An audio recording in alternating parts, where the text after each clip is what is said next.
good, Boxing World? BFV back. We gonna bang a left on this particular post upload, and we gonna slide down these Instagram boxing streets and see what's good, man. First up, as we can see, we got a TMZ post, or not particularly from TMZ, but they put it up on X. Floyd Mayweather looking to have some money issues, claiming that he's suing his ex-manager and saying that Showtime had a lot to do with him taking whatever money's been missing from Floyd's accounts. That's a very interesting story. I did hear a couple of weeks ago that Floyd was having some money problems, but I mean, what goes up must come down, as they say. You know what I mean? We're gonna scroll on down. I ain't gonna dig too much deep into that one because that's out of my league as far as that. But it's just interesting that he's having some money Who's the biggest issues. star, Conor Ben or Josh Kelly? Who's Oh hotter yeah, right we now? broke this down the other day on Throw the Hook podcast, talking about the, you know what I mean, what's going on over there on the other side of the pond as far as they stars and who's actually getting some upcoming shine. What the heck is going on? Ooh, Lord, I don't even want to know what's on up in that post. What we got right here, Carissa Shields talking about. Oh, she just calling out another lady fighter, saying that both these ladies won gold medals. But Clarissa saying she did it back to back. I don't know who this lady is that she talking about, but I mean, Clarissa always fishing for competition, and she keeping her name active in these boxing streets best as she can, looking for new ops. So hope that one happens. Oh, this is a very good fight. This is a fight that I'm a lot more happier with than his world title opportunity that was being brought up with the Usyk situation. I thought that was a bailout from Usyk. This particular fight to me is a bit more evenly matched. Two guys that are not traditional boxers in that sense of the 1-2 stick and move, that sort of thing. These dudes is straight bangers. Got both guys got some wear and tear on they tire treads, so it should definitely be an interesting fight, and I'm a lot more happier with this one. And it should be a nice little payday for both of them too. Oh, we got right here Boxing Voice. They talking about Shakur. Oh yeah, I think I heard this one a little earlier. I'm not gonna play none of the I'm not gonna play the audio because I don't want no copyrights or whatever. I'm not even gonna dig into that. I'm just here for the stories, and we can do our commentary around it. But basically, they talking about Shakur and just how good he was looking that night. And no doubt about it, he definitely can, in my estimation, is pound for pound, should be, looking for money fights from here on out. Because on the Throw the Hook podcast, we was talking about, what should he do next? And the fellas was thinking that he should go back to 135. And me personally, I'm saying go up to 147 because it's a few money fights up there, and it's another division to conquer, at least put your foot in, you know what I mean? If you don't like unify or do anything serious in the division, I think you can go up there and grab one of them belts. That's for sure. You know what I mean? So that's just my take on that one. Oh, we talking about Boots in this one. Yeah, Boots is definitely the uncrowned king. That's for sure. You know what I mean? But we got to get these guys to stop ducking. I don't know what this particular situation is about. And it's actually not even worth discussing. Oh, shoot. Quickly becoming a player. Quickly becoming a guy that's got cachet, so to speak, because he's coming from a historical region in boxing, which we know New York City always had put on big fights through the early years of boxing. You know what I mean? So I think with that support staff and having that big arena, that I believe he can put fannies in the seats. He's definitely going to be a guy that's going to have a lot of cachet when it comes to negotiation in these upcoming situations. And I would think that he should probably be looking to unify, or at least get not unified, but at least get his shot at Inoue. And again, Inoue coming over here to the Barclays, that's gonna fill a house up, man. You know what I mean? I wouldn't do that fight over in Japan. I definitely wouldn't go over there and do it. You know what I mean? But I think Inoue, he has been here before, so I think it's time for him to come on back and let's do this shoo situation. Y'all tell me what y'all think about that in the comment section. We're gonna slide on down here and catch a couple more posts. It's another fight that I actually like as far as looking at it on paper, based on both these guys, both last performances. And if you looked at Keyshawn's physique in that last fight, 147 should not be an issue based on the way he looked at 140.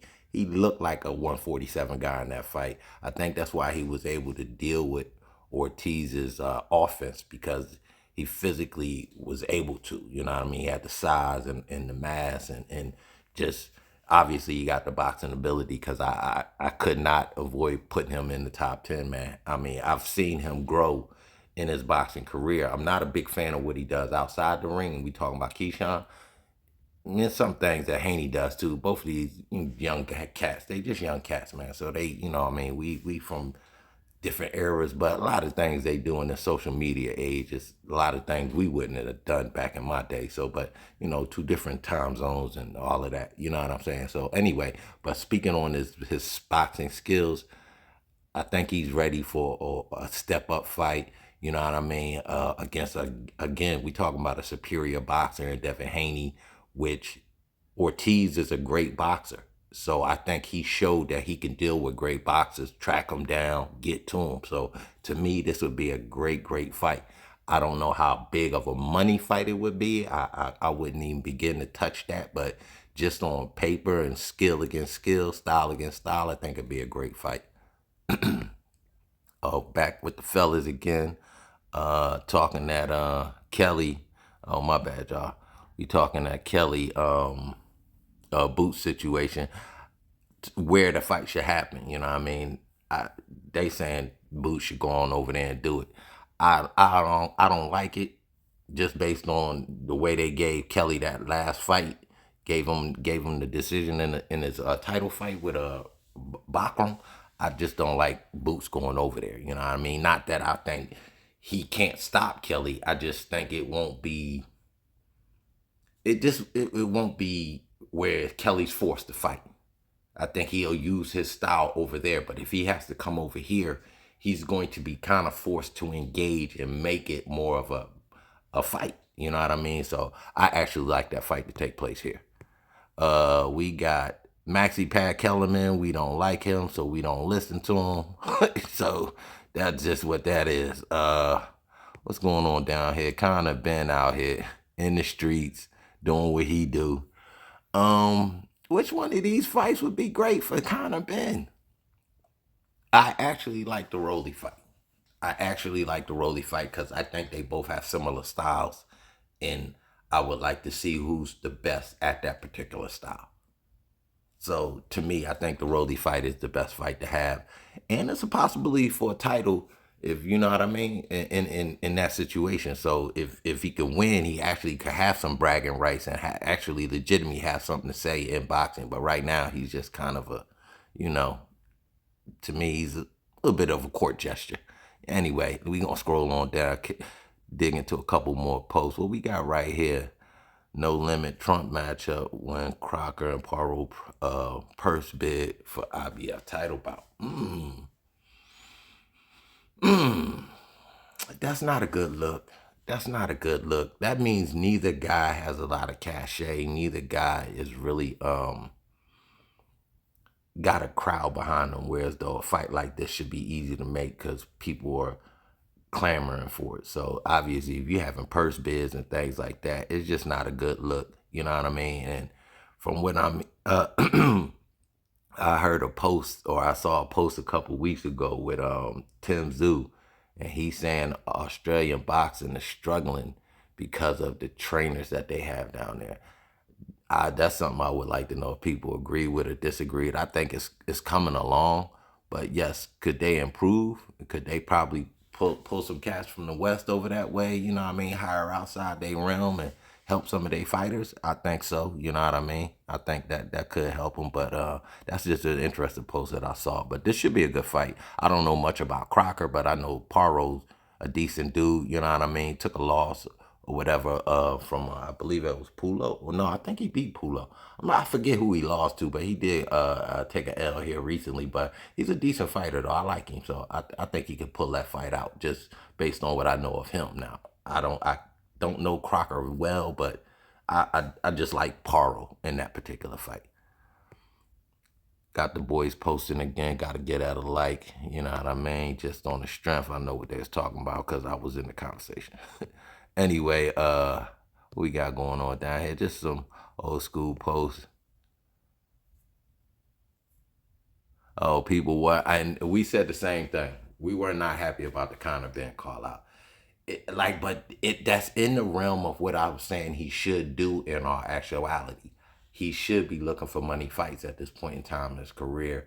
Obviously, you kind of made yourself a star or a bigger star with the win over Tiafimo in the way you want it. You know what I mean? Kind of just elevates you in my estimation. So I disagree with the big dude Shannon Sharp and saying that he boring, bro. You don't love boxing then if you thought that was boring. That was a dismantling. That was it on the flip side, it was artwork. You know what I mean? So either way, it was a great performance. You know what I mean? It was one sided, but still great. That's not his fault. The other dude didn't do what he was trying to do, or couldn't do what he was trying to do. That's not, you know what I mean? That's just more kudos to Shakur. So Shannon and any other these outside pundits that are not really boxing heads, they don't know what they talking about. But anyway, like us just keeping it on Shakur, definitely.